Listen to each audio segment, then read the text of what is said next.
Hey guys, today we're going to paint this field church picture. There is no reference picture. I had looked at enough photos and some other pictures like on Pinterest or on Splash and got my own idea. So I sketched out that church and the field and just enough so I knew where things were at on the paper. So I'm starting off by wetting down my paper. Remember to wet your paper down. And as you watch this video, you can slow it down in the YouTube settings. I painted around that church.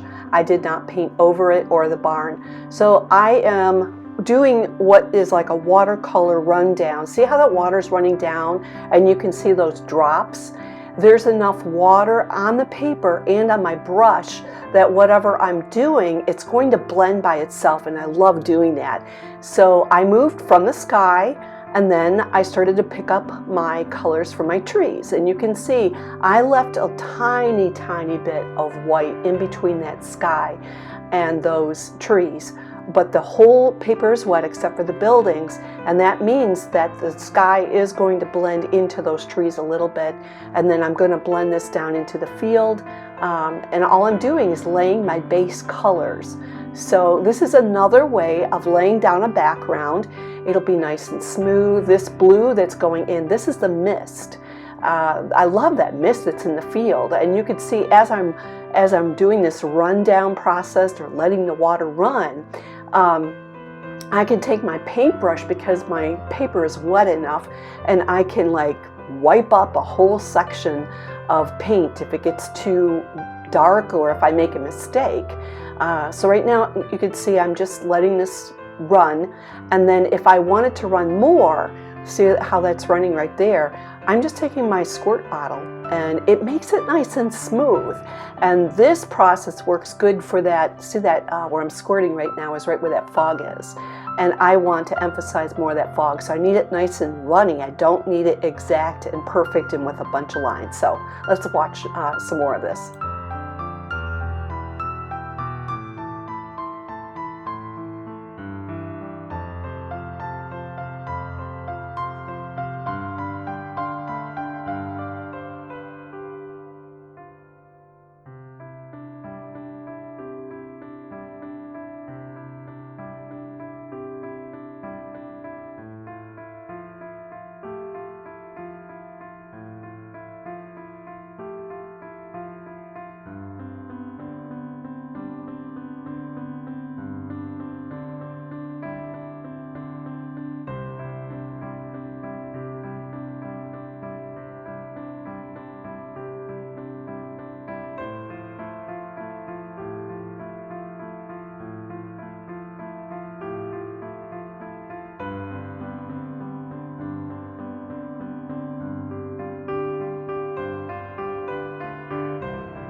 I let that background and that blue mist dry, and the next thing I wanted to do was to put in my contrast. I want to remember where the building is. I want some of those dark spots that are a part of this painting right before my eyes, so I can see what I need to protect. You have to protect the light. And so I am just simply putting in a little bit of color and on this building so I get a little bit of shape to it. You don't have to put all the details in, just get some of the shading in there.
I'm using a sponge right now to just dab in to where the tree line is going to be, and I liked what I saw, so I added some dark in, which is the dark areas of where the sun is not shining, and then I'm going to use a brighter yellow to put the top of the trees in.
I've gone in, added some detail in on the building while I was letting those that shrub dry. Then I added a little bit darker lines around where the shrubs and the trees are in that background. I think it looks really nice. Now I'm moving to the bottom area.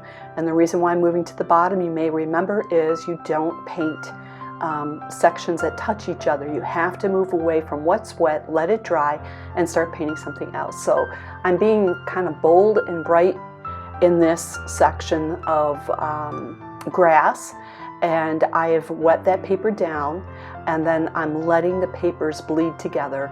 I think I would be called a dabber, and what I mean by that is I will wet down the section I want to work with, and then I'm going to take some of the colors I want to add in there, and I am not going to paint them so they look perfect. I want to dab the color in and let it run. Well, once I did that, I wanted to have the foliage kind of come up into the mist a little bit more, and a nice easy way to play with that is to use a squirt bottle like I just did. See how soft that looks? I took the paper, turned it upside down, I let that foliage run, then I turned it back upright, and I'm just going to continue to add in a little bit of brightness, added some dark leaves, some detail, and we're going to finish this thing off pretty quickly.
I'm continuing to just look at the picture and see what I want to add in. And I decided that I wanted to make the clouds in the sky a little bit more pronounced. So I added water up there, and then I didn't let the water go down all of the way. I'm just adding water in and adding blue in to let it kind of let it run. And I want to keep some of the definition of the white there. I really like the way that that turned out. And then I'm going to take a look at this, see what kind of details I need to finish up on. And I really want that church and that little building to be the focus of the painting. I don't want something that's going to have a ton of detail, because I have mentioned to you I'm a perfectionist. I want everything to look like it's supposed to, like I'm painting a photo, and I am practicing to learn how to paint art, which is an interpretation, or it is an abstract, but it's not going to be exactly like what a photo looks like. And this is something that's difficult for me to learn, but this was a fun painting. I just loved some of the looseness and what it implied, and I love that church back there. So we're finishing up. Hit subscribe. I am so appreciative to all of you who are following me on YouTube. Become a supporter for me on Patreon, patreon.com, Cindy Williams Moore Artist, and support me. I want to make art affordable for you and I to come together and learn. There's the finished picture, and I will see you next time.